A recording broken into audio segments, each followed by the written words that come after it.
Sobrang saya sa feeling na nanalo ako kasi ito yung pangarap ng lahat ng Pilipinong surfer. Hindi lang ako kundi yung buong Pilipinas na makarating sa pinakamataas na level ng kompetisyon sa surfing.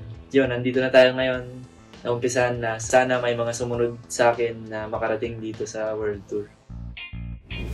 Nag-start ako mag-surf nung 6 years old or 7 years old data ako. Hindi ko na maalala. Tinuruan ako ng kuya ko si Pox, one-legged surfer sa La Union.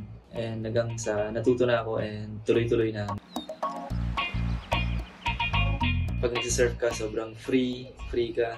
Nakakapag-travel kami, nakakapag-meet ng mga bagong kaibigan. Bells Beach yung next na competition, August 29 to September 2. So may 3 weeks pa tayo.